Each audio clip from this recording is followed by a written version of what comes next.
What's good, everyone? It's the one and only NY Phenom. If you guys enjoy NFL, NBA content, want to see some gaming content in the near future, you give this video a like. If you're new, go and subscribe to the channel while you at it. Now, let's get into this video. Alright, another team preview, man. It's the 2019-2020 Buffalo Bills team preview, man. And I'm not going to really waste no time and talk about it. If you guys haven't seen any of the team previews that I've done before, go check them out. But I'm not here to talk your head off, so let's go ahead and get into the video. Alright, so let's speak how we always do. We're going to speak from coach, offense, or defense. You guys know the routine from now. Let's start with the coach, man. They have a new head coach in town. I forgot who was their head coach before. Damn, I forgot who was their head coach before. I know it's going to pop in my head who was their head coach last season. But they have a new head coach in town, and it's Sean McDermott, man. And for you guys who don't know who Sean McDermott is, he was a defensive coordinator for the past 6 seasons for the Carolina Panthers. And we have seen the success on the Carolina Panthers defense. So I think that's a really good signing by the Buffalo Bills to bring a defensive-minded head coach to the team, especially with all the defensive potential that they have on the roster. And we'll, of course, talk about that later on. But like we always do, let's speak on the offense first.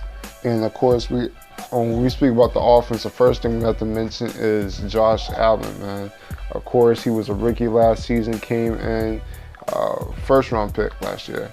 And he came in, and of course, it wasn't the prettiest rookie season, of course, but he made a lot of exciting plays, man. Of course, we knew out of college that he came out with a strong arm, probably one of the strongest arms in the NFL. It probably comes down to either Josh Allen or Patrick Mahomes when it comes to strong arm. But anyway, he's in the contention. He's right there with Mahomes for like the strongest arm in the NFL. We know his big body. He had comparisons to Cam Newton coming out the NFL. I mean, for real, man, this dude is athletic. We've seen him jump over linebackers. I mean, this dude is one of the most athletic quarterbacks and players in the NFL, man. And of course, we've seen some of his struggles. Of course, his accuracy didn't look so good at all. But yeah, a few promising plays, man, especially the throws that he threw down the field. Do some really good balls on the field. Of course, we know about that, 70-yard, where he just striked it there. That just shows all the arm talent that this man has. But Josh Allen can make plays on his feet, make plays with his arm. This needs to become more consistent, more accurate, and have a little bit more quarterback awareness. Like, he completed 53% of his passes, had 12 picks and only 10 touchdowns.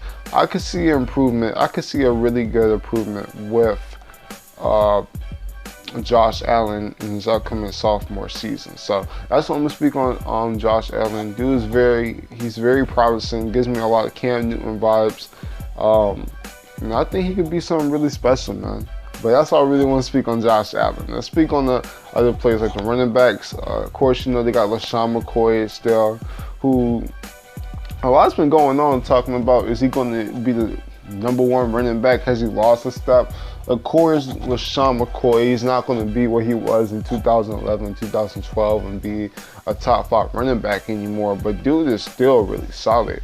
Dude's still really solid running back. So they still got LeSean McCoy. They still got Frank Gore. I mean, they brought in Frank Gore, who is still playing, which is crazy, man. Frank Gore is one of the most underrated running backs of all time, man. He was definitely one of my favorite running backs in San Francisco. He's still one of my favorite running backs. I mean, last year he had a pretty good season in Miami, man.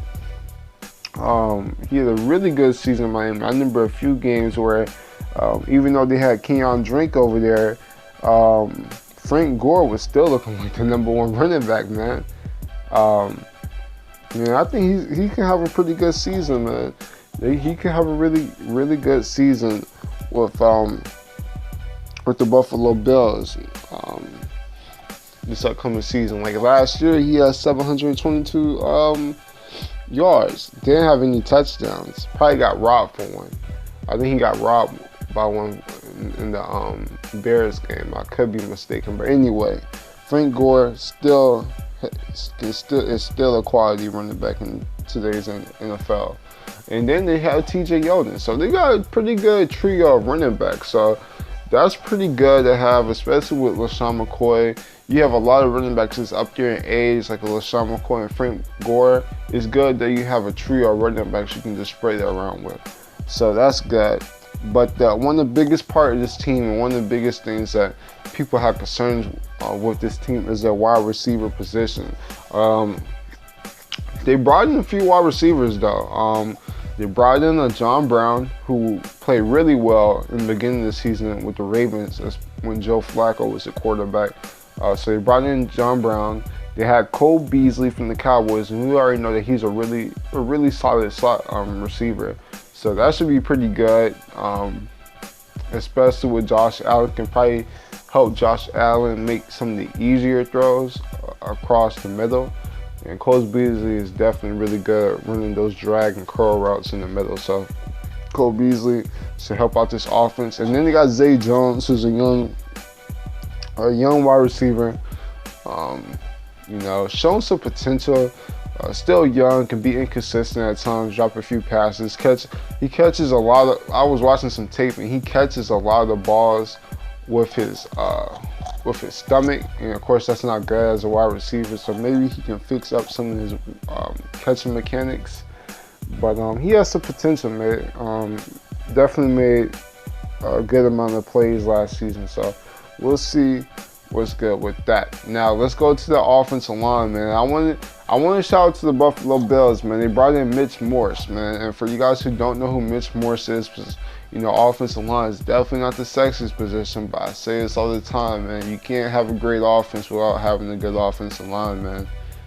There's no way. But anyway, you got Mitch Morse, man. And Mitch Morse, he's ranked right now as a top 5 center in the NFL. For you guys who don't know Mitch Morse, the Buffalo Bills brought Mitch Morse from Kansas City.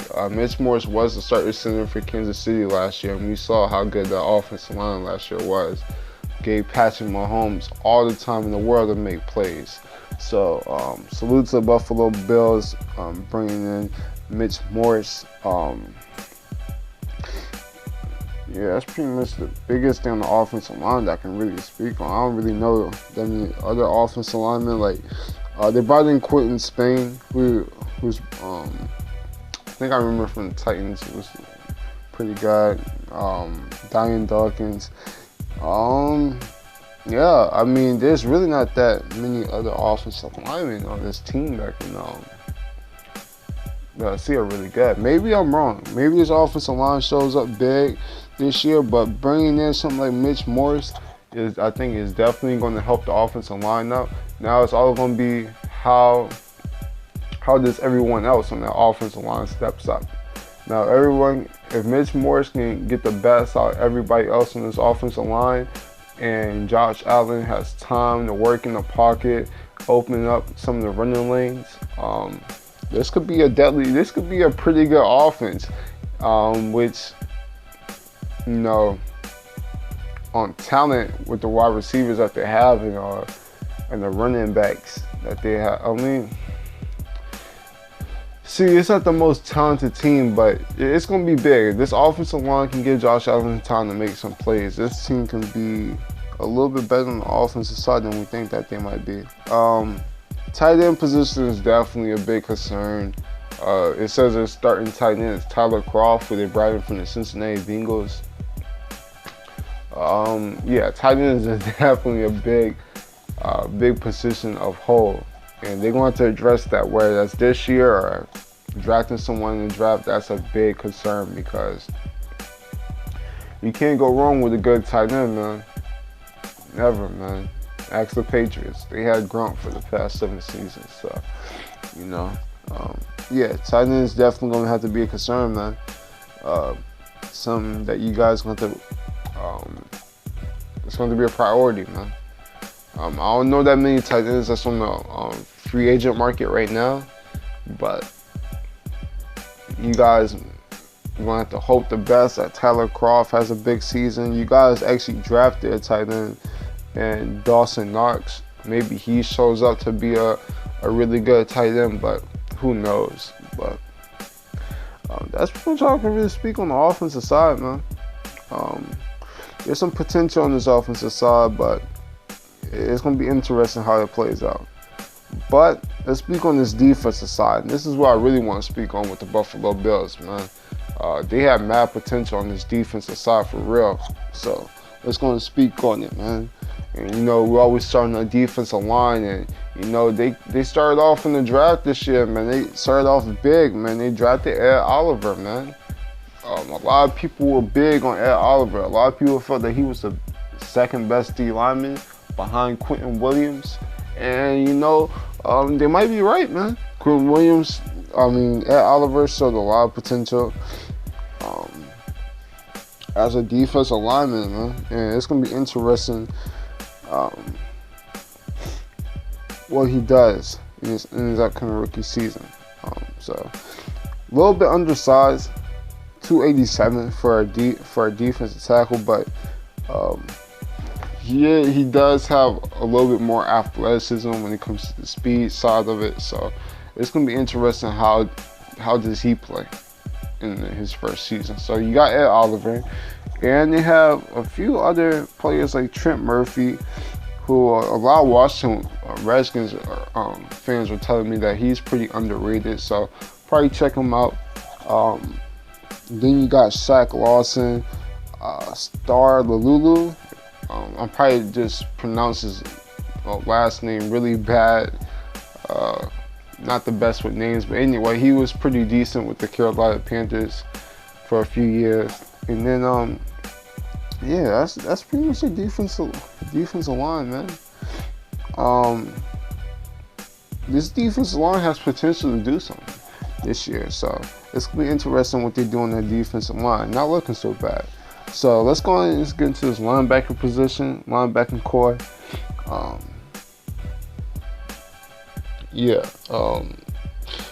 This linebacking core is not looking so great, man. They got Tremaine Edmunds, who is a young player, Lorenzo Alexander, and Matt Bonuno. Can't even pronounce his name, man. This linebacking core is not looking good at all, man. And I've seen, and this linebacking core is not looking good, man. The thing was, man, there were some linebackers out there, man. When you brought in Sean McDermott, it would have been great if you guys would have got somebody like a Thomas Davis, somebody that's played in Sean McDermott's system. And, you know, they didn't get Thomas Davis, and now they're stuck with this linebacking core. And they're going to get ate up, man. They're going to get ate up with this linebacking core, man. Maybe Sean McDermott, with him being a defensive mind, maybe he can work something out with this linebacking core, but this linebacking core is looking ugly, man. It's looking really ugly, so it's going to be interesting how Sean McDermott works that out. But this linebacking core is not looking nice at all, man. But on to the secondary, though. And the secondary looks a little bit brighter, man. A lot of potential when it comes to the secondary, man. Of course, you got Tre'Davious White. We all know he came out and since his rookie season, just balled out. Been one of the top 10 to 15 best cornerbacks in the NFL. And yeah, he's gonna show up. This is his third season in the NFL. And you know, the third season is where players really take off from great young player to superstar. So maybe Tre'Davious White can take that leap to superstar, to a superstar level cornerback. We'll see. Of course, they also got Micah Hyde. We know that he's been a really good safety, and even Jordan Pryor is a really good safety. So they got some great secondary players. I mean, when we're talking about the secondary, we had to mention them. Maybe a top 10 secondary. Even Kevin Johnson, I heard that he made some plays. So I mean, you got players on the secondary, and I mean, I think this secondary can make plays, man. I think we could see this secondary, you know, making plays in the backfield. It's going to be interesting, man. Teams are not going to really test this team in deep end. Teams are going to attack this defense in the middle of the field when it comes to this linebacking core, because that's a position of struggle right now. So it's going to be interesting how they play that out. But when it comes to the secondary, man, their secondary is A1. They're elite, and their secondary should be top notch this upcoming season. So yeah, that's pretty much all I could really speak on, man. Now you guys know this is when I rank teams, and yeah, time to rank teams, man. Of course, you know, got tier 1, tier 2, tier 3, tier 4, tier 5, and it's been kind of interesting because I've kind of been tinkering with two different tiers, and I'm kind of unsure where I want to put the Buffalo Bills at, but I kind of have to make a decision right now, and I gotta put them in tier 4, man. I'm putting them in tier 4, a below average team, and like I said, man, this team has potential, man. You got a really good secondary. You drafted Ed Oliver, who has potential to be a really good defensive lineman. You got some pretty good defensive linemen around him. You brought in Mitch Morse, one of the best centers in the NFL, and you got Josh Allen, who has potential to be a really good quarterback, man. So brought in a few receivers that can make some plays, like a Cole Beasley. So this team has potential. Got a really good running game. This team has potential, but they don't have those stars, man. You like those wide receivers. They're missing that number 1 receiver, man. They're missing an AJ Green, a top-notch receiver. You know what I'm saying? Like the tight end position is ugly. The linebacking core is horrendous. You know what I'm saying? There's too many holes on this team, and it's a bunch of uncertainty, man. The Bills, besides that one season in 2017 when they were led by Tyrod Taylor and they made it to playoffs, they really haven't had that much success, man. There's a lot of uncertainty in Buffalo, but I expect some big things from Josh Allen, though. So maybe he has a breakout season and you guys are back in contention. You guys could be a tier 3 team. You guys could be a tier 3 team, and you guys might, depending on how well y'all play out, maybe you guys make a run in the playoffs. I heard a few Buffalo Bills fans say that they're underrated and think that they can be a playoff team. I think it's unlikely, but it's not impossible. So we'll see what's good with that. But in my opinion, you guys are a tier 4 team, and that's just how I feel about it, man. But hey, Buffalo Bills fans, man, I always call y'all the irrelevant team in New York, but look, y'all guys can still hit me up in the comment section and tell me how you guys feel, man. Don't shy away from it, man. But that's pretty much all I really want to speak on, man. If you guys enjoy NFL, NBA content, want to see some gaming content in the near future, give this video a like, and if you're new, go subscribe to the channel while you're at it. I'm the Phenomenal One, and I'm out. Deuces.